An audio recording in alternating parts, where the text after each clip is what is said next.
Just recently, somebody said to me, came to a meeting during the day. We'd never met before. And he said, what I want most of all is peace of mind.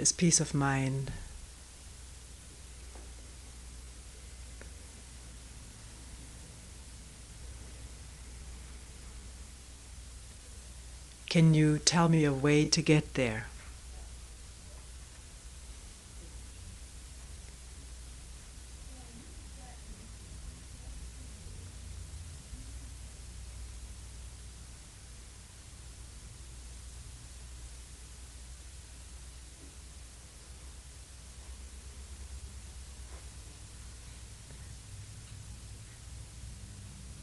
I think we could all agree that to have peace of mind would be a marvelous thing.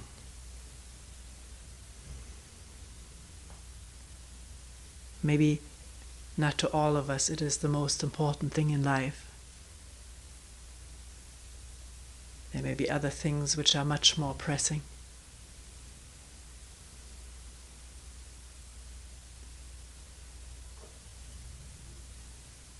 Like how to make a livelihood, how to earn a livelihood, how to make a career, how to get ahead in one's job.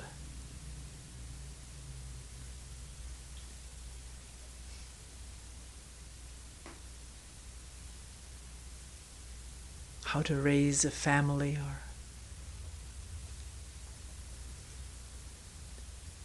make money. Become famous.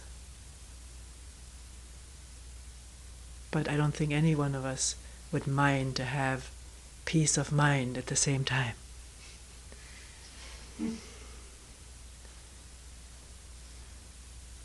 When one asks a question like this, what does one mean by peace of mind?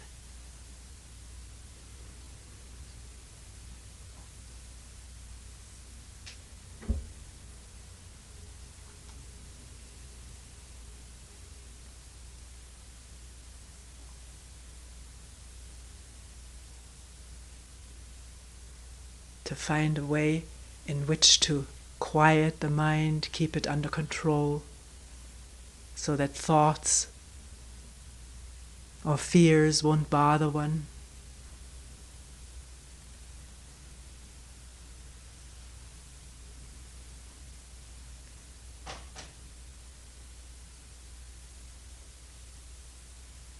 There are methods and drugs,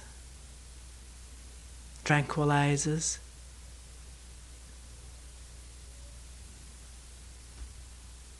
to attain a certain quietness of the mind,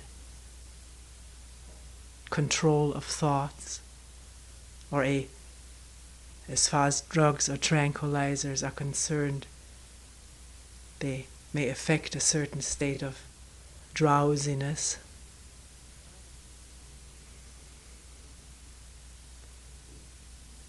But all of these states are of a temporary nature.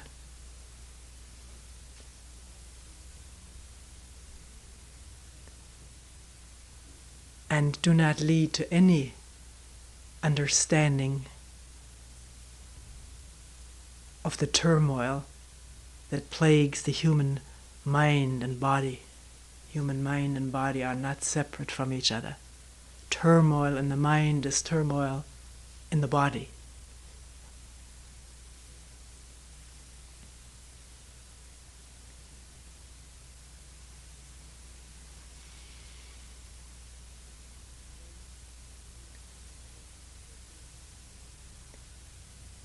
The way I see this work that we're doing is not one of suppressing, controlling, cutting off thoughts, not one of holding out a promise or a goal of a peaceful mind at the end of a long path or a short path. But to begin to understand this moment, this instant of living, what it is that goes on in the mind that keeps it in turmoil. What is at the root of it? What causes it? And what is the root cause of all turmoil, conflict, pain, suffering, fear, anxiety?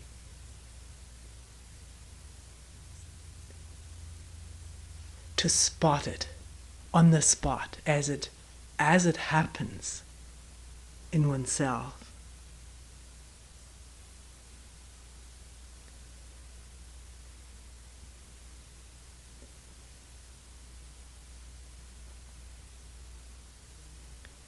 So in sitting down on a mat or going about one's daily life, at home, at work,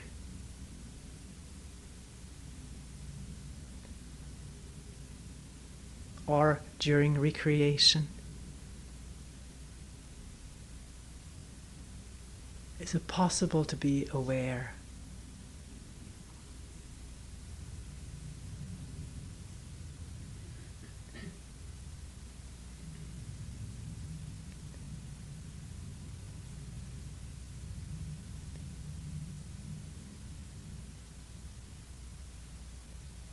One may have come here tonight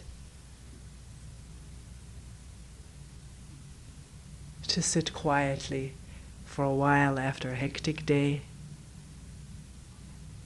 And it's difficult after a hectic day that most of us live to sit down and not fall asleep.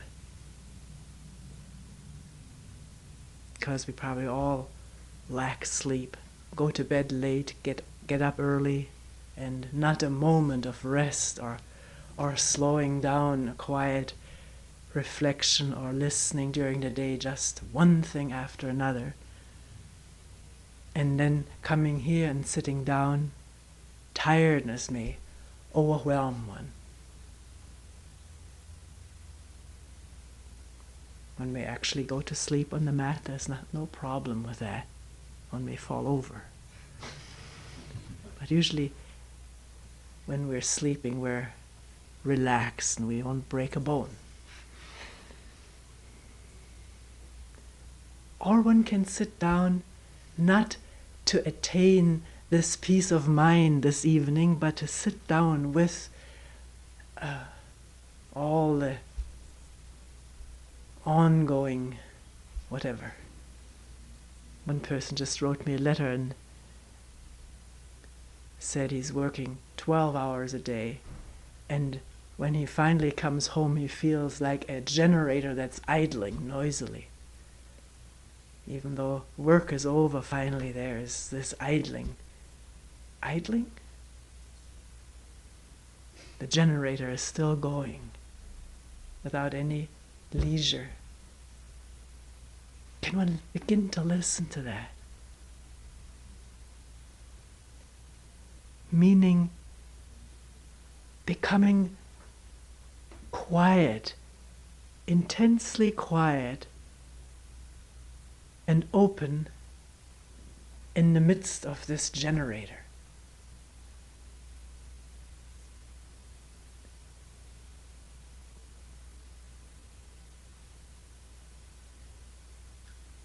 So let's say one is sitting here and it is quiet in the room, and then the door creaks. Somebody is coming in.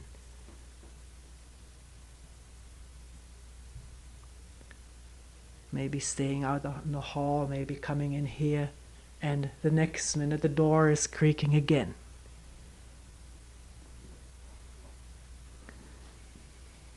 If one has come here to sit for half an hour or an hour of quiet, and this is what one wants, one has put this time aside, and one is really craving to this moment of quiet, and then the door is squeaking.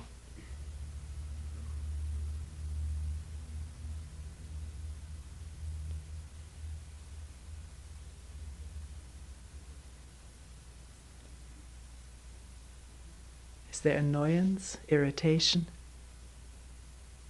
As one begins to talk to oneself, here I came to sit quietly, and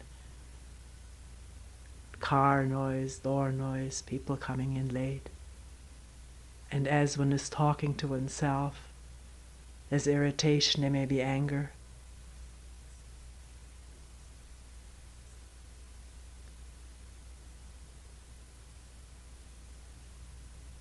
Can one listen to that? Can one listen to this additional noise now, this additional internal noise of being in conflict with what is going on because one has wanted something else to go on? One wants it quiet, but there's noise going on.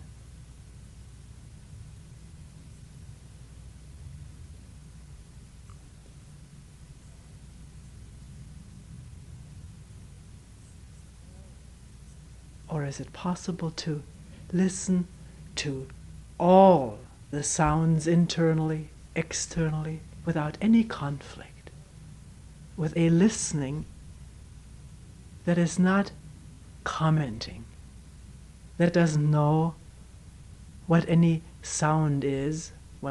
Obviously one knows the door is creaking, but can one listen to the sound without the description, even though the description may have come up? The comment of people coming in late, but can one listen to the sound itself, what it actually is like, and not allow any conflict to take place? It won't take place if the listening is full of interest.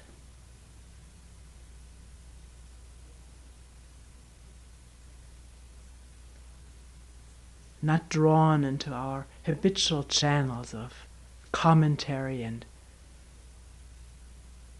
then irritation.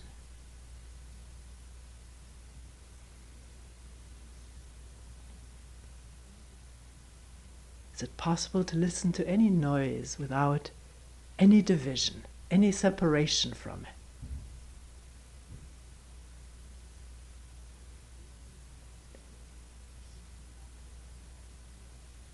The irritation may come up, it seems faster than thought, but a thought has aroused it. Without the thought, this noise shouldn't be. It is in conflict with what I want here, namely quiet. Without that thought, there is no irritation. So can the thought that comes up, the comment, be recognized as such and not act as a bait to trigger anger? If there's no attention, it does trigger irritation and anger. And this is sort of an avalanching process. One doesn't want that feeling and is in conflict now with what has been triggered in oneself. And then the commentary on it.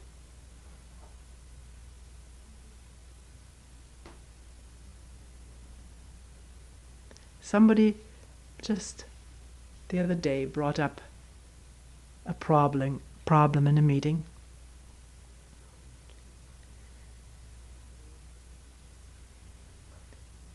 This person had worked together with other people on the construction of the Springwater place. And particularly in the beginning, there were always certain deadlines that had to be met because of weather. The roof had to go on before the snow came or the ice came. There had been a job like that needed to be done. It was a real pressure of circumstances to get this job done. And everybody had been working hard. And one evening after working hours, this person felt he had to keep on going because of this deadline that the weather was putting. And somebody else was coming out ready to go for jogging.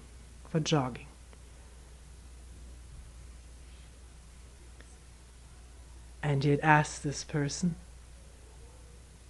whether he could help. And this person had said that he had been working all day, he needed to jog. He just couldn't do one more thing. The conversation wasn't verbatim reported to me, but one can imagine, having worked at the time, we worked long hours out there, maybe breathing in all kinds of fumes or dust, insulation, and one has had it, one really needs a break. One's health is at stake, one's whole humor or lack of humor. One needs to go out and take a run. And yet, here someone else needs to finish a job and asks one to do it. What is one going to do? Both people, what are we going to do? Can we be these two people? This responsibility pressing upon one to finish a job,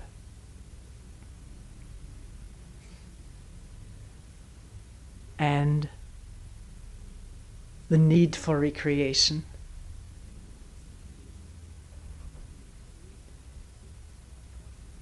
Actually, the reason the person brought it up was that it happened a year or two ago, this incident, and it had surfaced in the mind during a retreat, I think it was. And with it came all the anger that was felt then when this person had gone off jogging while he continued to work on the job.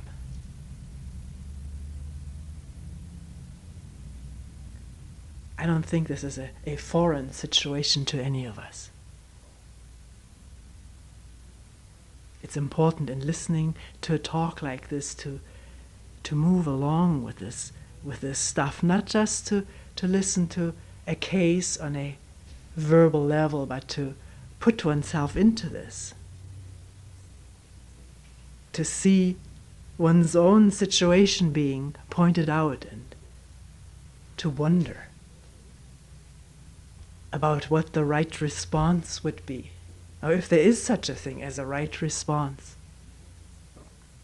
I think all of us know this situation of an old unfinished business coming up and anger welling up as though it was happening right now.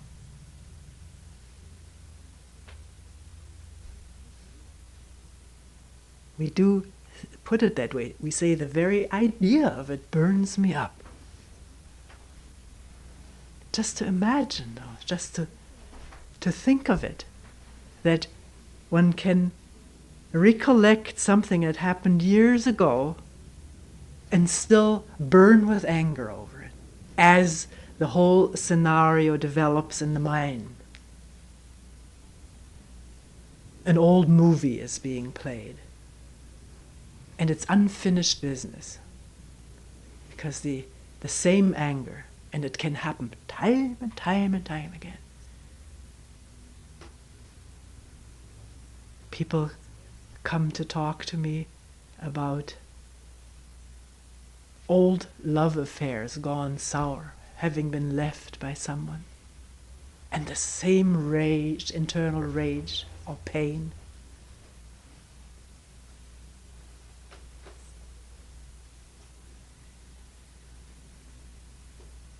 Triggered by one thought which gives birth to the next, which gives birth to the next thought.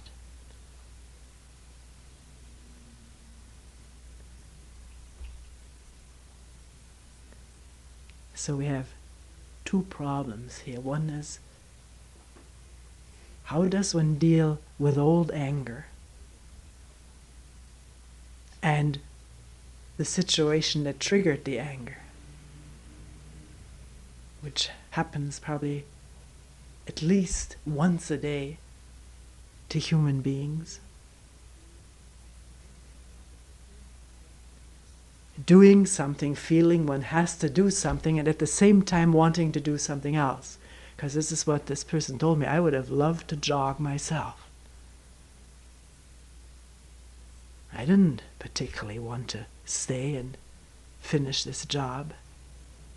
And yet, there was also a questioning going on. Was there a compulsion to keep on working? Could it have really waited for another day? And this feeling strapped into one's compulsions.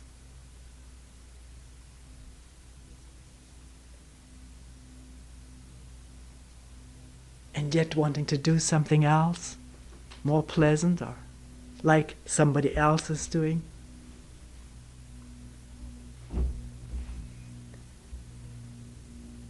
And all that can go through the mind. I am the one who is responsible. He or she is the one who is goofing off. But if one was really responsible and saw that something needed to be done and did it, why would there be anger?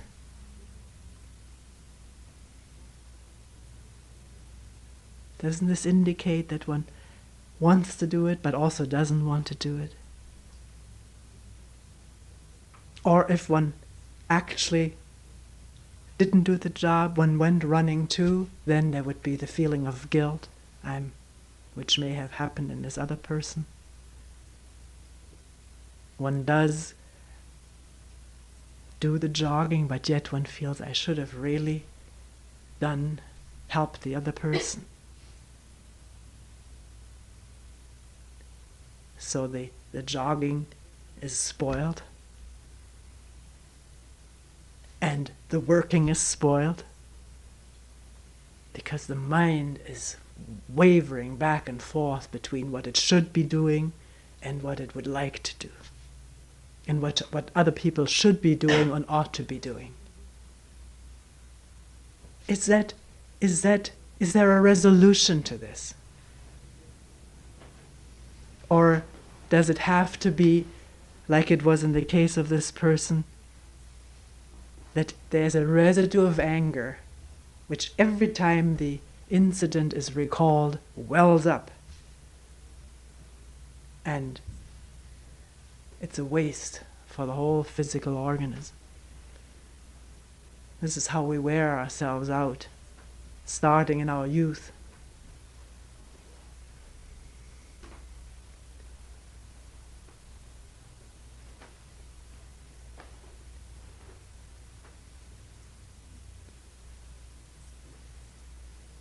So it comes down to this question, doesn't it?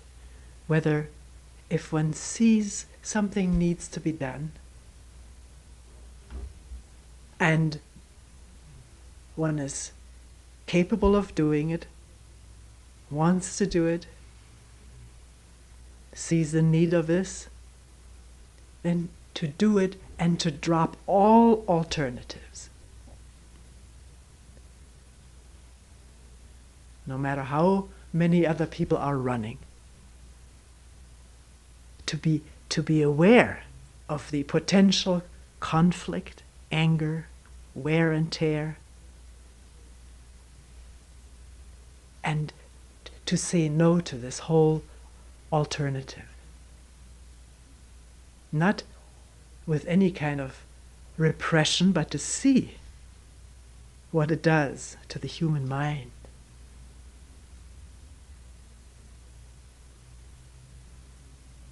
Actually, it's very simple, isn't it?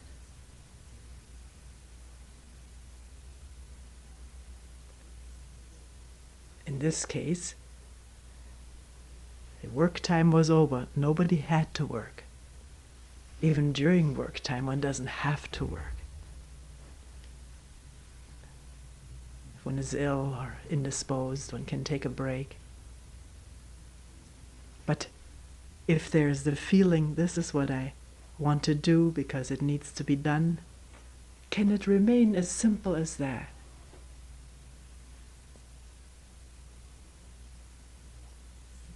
If somebody helps, that's fine. If somebody doesn't help, that's fine. Or if one decides one has worked so hard during the day, one needs to have time off, and it's clear that this is what one needs to do, then to do that without guilt, is that possible? Without feeling I should have really stayed there and helped him, the mind going back and forth and triggering all these emotions.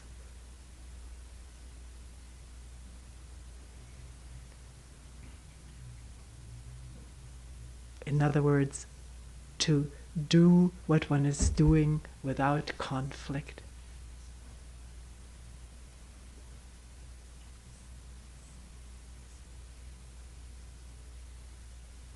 Which is caused by constantly reviewing alternatives, what one could have done, what other people are doing, all this comparison back and forth. To see it for what it is doing, to observe it in action, and to be done with it when one understands it.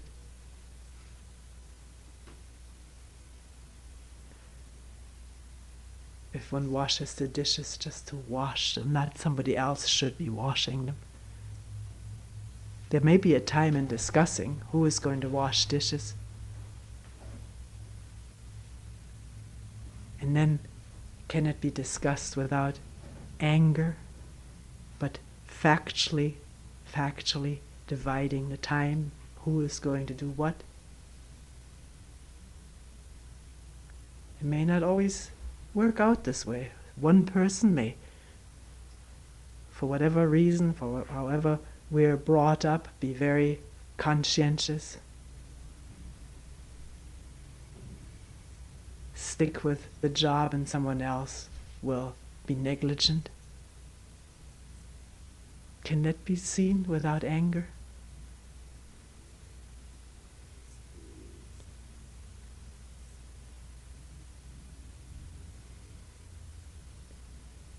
Without immediately feeling victimized, sorry for oneself? What a tremendous wear and tear on our inner organs. And it doesn't change anything. It just makes us bitter. And then we want to have peace of mind. You see, peace of mind comes at the moment of seeing what the mind does and dropping conflict. It's an immensely freeing thing, and one doesn't have to meet anyone with an old grudge.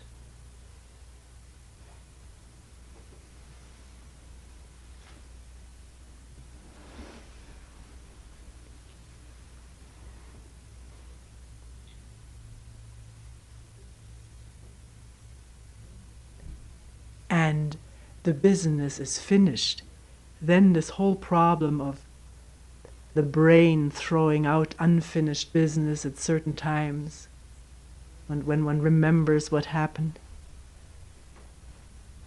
that just won't happen because the thing is finished. One will not remember it. And if it is remembered and the anger was dealt with or didn't even arise because one has gone through it so many times, how many more times will one go through it? One sees it and is done with it. Then there's no residue carried over for the years to come.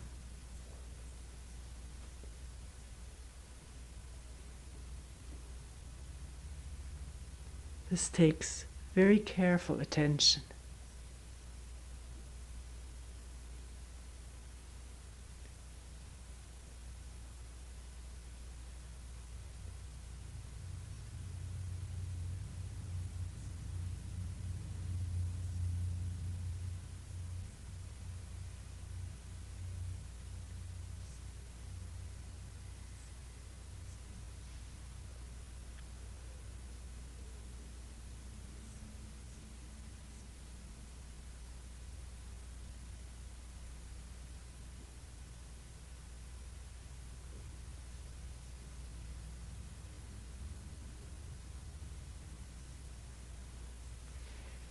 Somebody asked,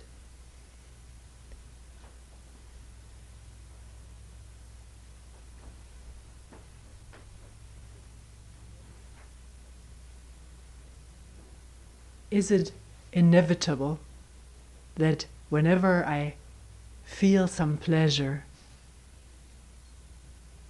that there is self-centeredness involved in it?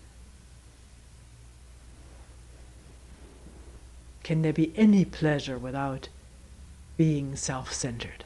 Or is all pleasure a matter of self-centeredness?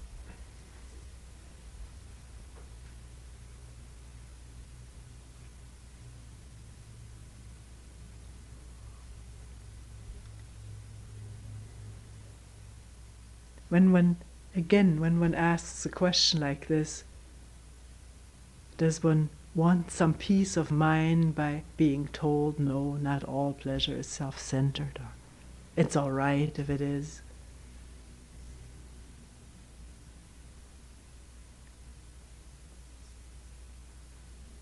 Or does one realize that one has, if one really wants to know what pleasure is and what self-centeredness is, one has to start observing.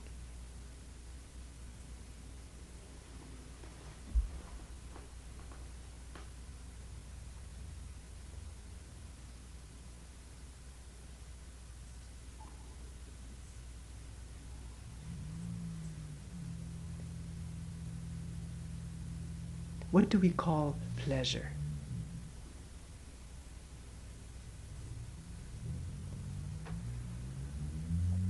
Is it the moment we're feeling good physically, light, unobstructed?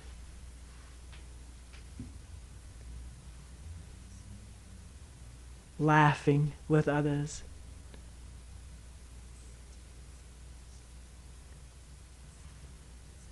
Taking a beautiful walk? Enjoying a movie or a good meal, having drinks or smoking, sex.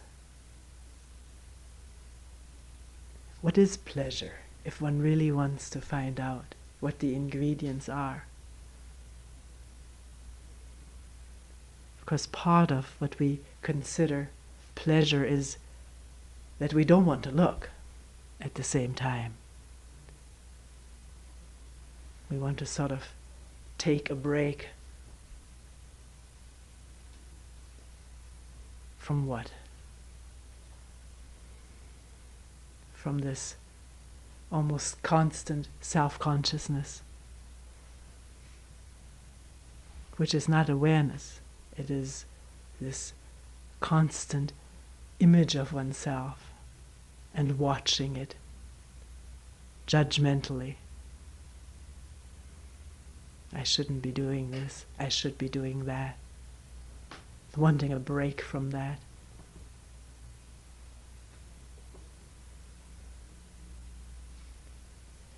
Does pleasure have the ingredient of thoughts and ideas of what should be pleasurable because it has been pleasurable in the past, trying to recapture what in memory seemed so wonderful or relieving, and seeking to recapture that? Even while one recreates the situation, goes back to the same enjoyment, there is the idea, the comparison. Is it what it was last time? Is it as good? Or living while a thing is going on, living in the memory of it, wondering every once in a while, am I happy? Am I really having a good time? I think all of us know that the moment that thought comes in, something ruptures.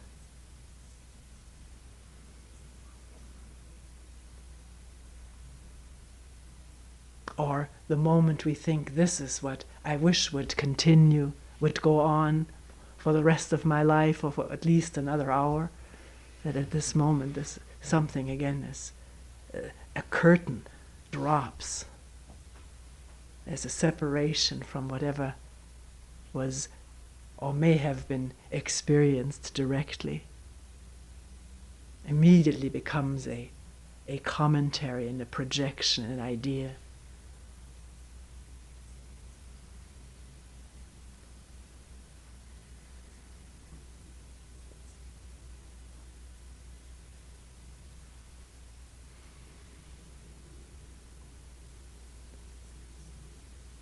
Isn't a heavy ingredient in our pleasures the desire to have this pleasure, which is thought, memory, anticipation? If one wants to find this out, one has to watch it, and it is observable.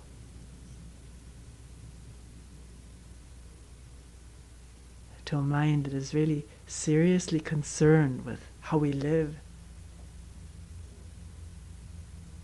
and whether division and isolation, separation from what is real and actual is inevitable, has to continue. To even discover that it is going on.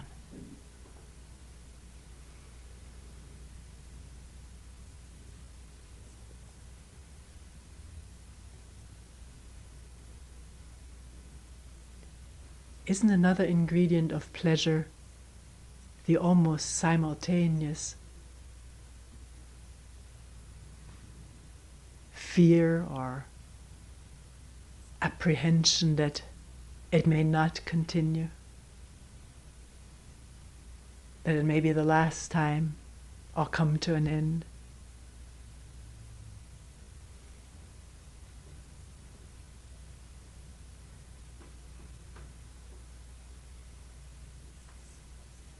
Why is it that so many love poetry is fraught with sadness?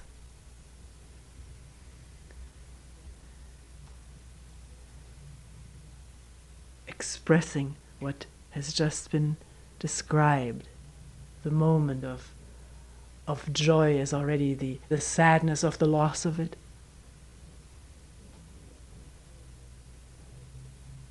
It may still be there, but there's already the nostalgia for its going away or never coming back.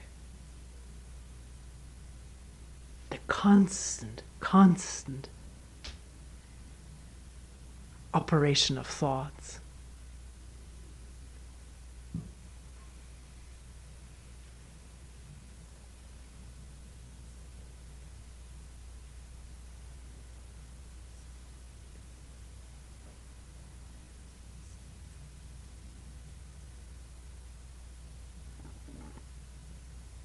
And where do they come from?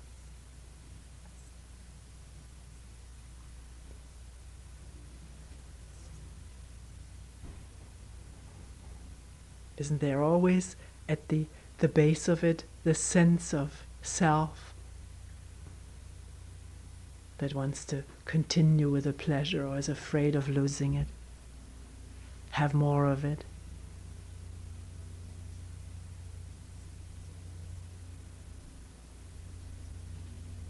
This is what the person was concerned with. This person had observed this and wondered whether there was any pleasure without that.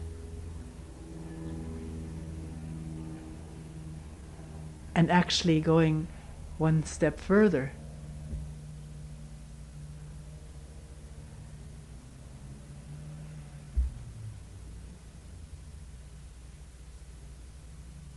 when there is no self-centeredness, would there be any joy in life?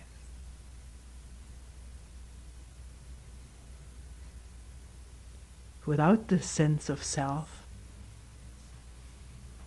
which wants and desires and craves and brings about some of the fulfillments, of these drives. Without that, would there be any joy?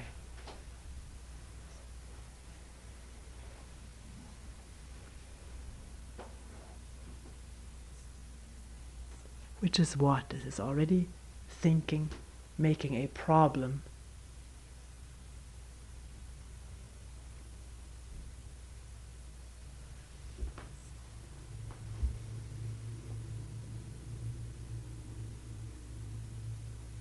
I think it was just yesterday, a few of us who were staying in Springwater took a walk along a newly discovered reservoir not far away.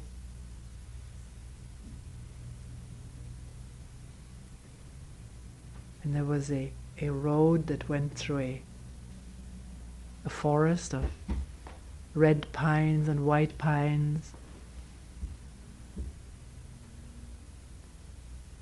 And the path was completely covered with pine needles of all shades of copper tone.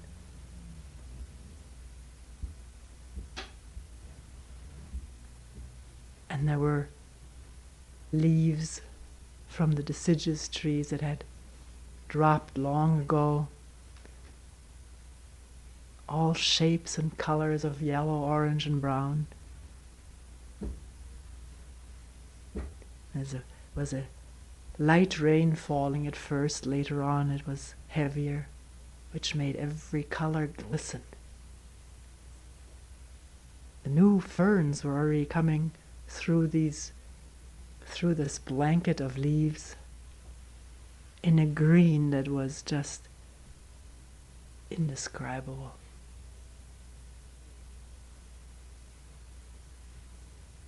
And the fragrance of the wet earth and decaying leaves. We came to a stream which was so clear you could see the green covered rocks underneath the water. There was a very young tree, had no leaves yet.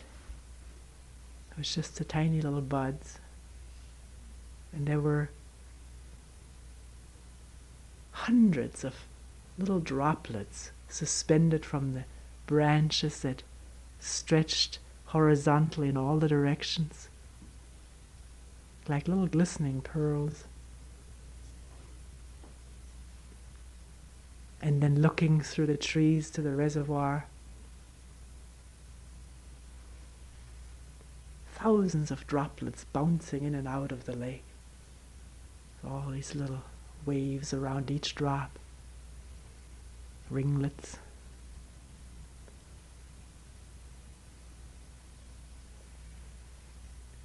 There were times when no one said a word.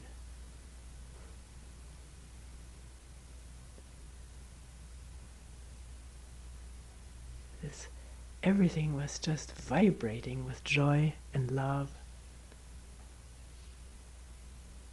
which needed no expression and no continuity at all.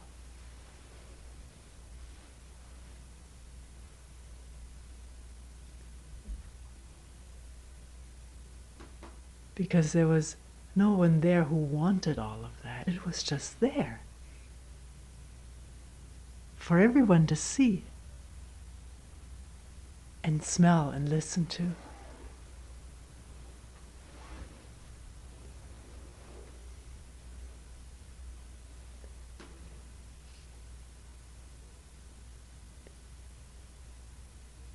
And then coming back out to the road, getting into the car,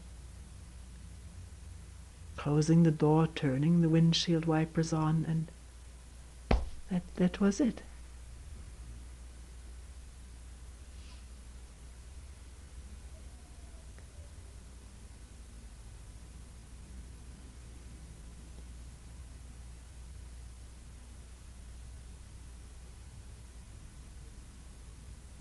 In remembering it, in describing it, Does there need to be nostalgia or the desire to have it again?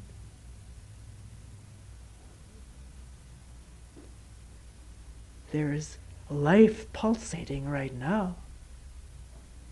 All kinds of sounds.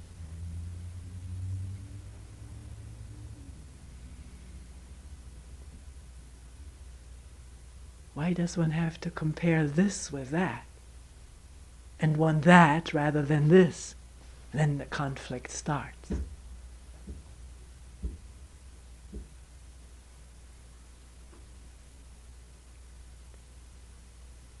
Do you see that?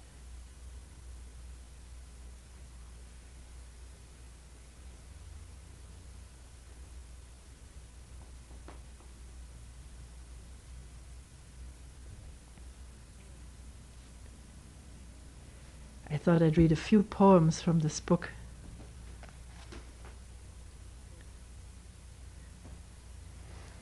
They're about spring.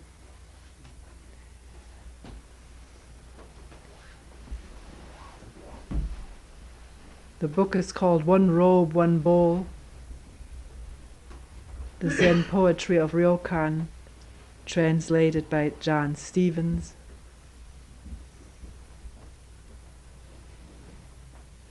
Here too, in reading these poems, one doesn't get the feeling of someone needing self-expression. They're just written down. And one can taste them as though they were happening now.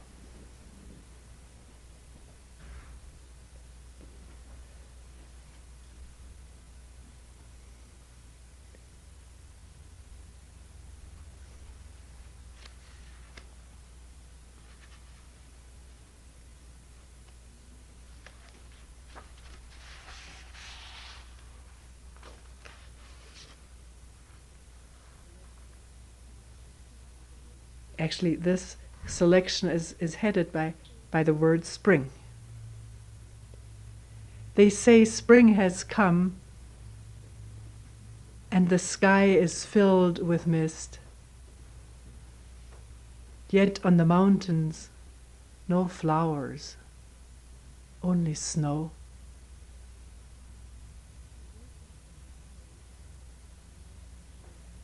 Awakened by the cold, a light snow falls, the sound of wild geese.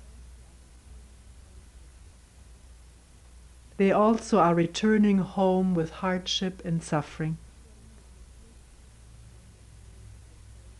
Standing on the cliff among the pines and oaks, spring has come, clothed in mist.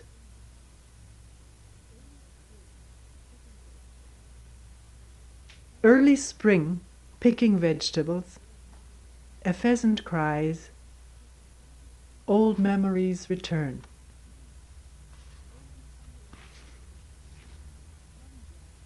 Only two in the garden, plum blossoms at their peak and an old man full of years.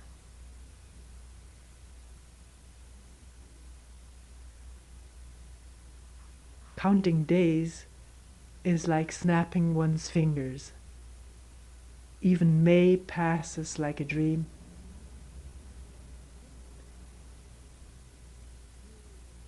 Spring has begun. Jewels and precious gold everywhere. Please come visit me. The spring birds have all returned, and their song drifts from every tree. Let's have another cup of sake. Tonight the plum trees reflect the silver moon. Both are in full bloom. Entranced, I did not return home till evening. Everywhere you look, the mountains are covered with mist and blooming cherry trees.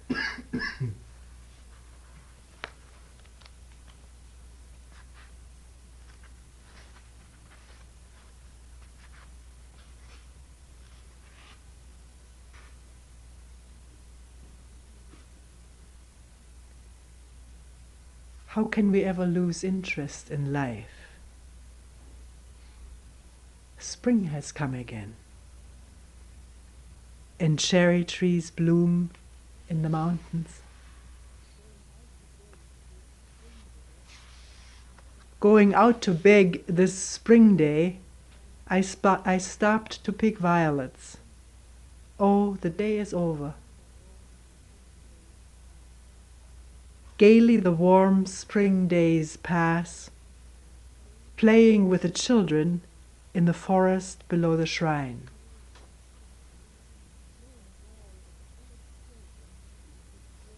Playing ball with the village children this warm, misty spring day, no one wants it to end. I came to this village to see the peach blossoms, but spent the day instead looking at the flowers along the river bank. Spring has come. The trees are in bloom. Last autumn's leaves have disappeared. I must hurry to meet the children. Beneath the willows, singing and laughing with my friends, this fine spring day is truly full of joy. I expected to see only pink blossoms, but a gentle spring snow has fallen, and the cherry trees are wearing a white coat. Hand in hand, the children and I pick spring vegetables. What can be more wonderful? Playing in a garden among the cherry trees, my sleeves are covered with blossoms as the flowers fall. The children run to greet me for the first time this spring. How they have grown.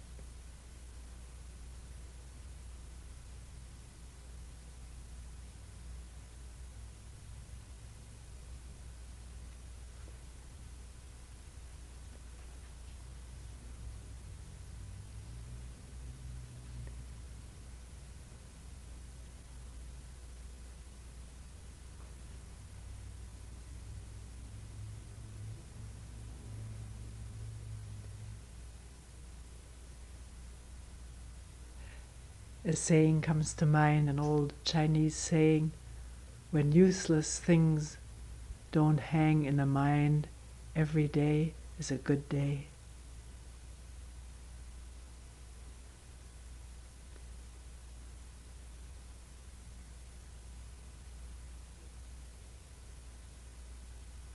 I don't think good in contrast to bad. It's just what it is.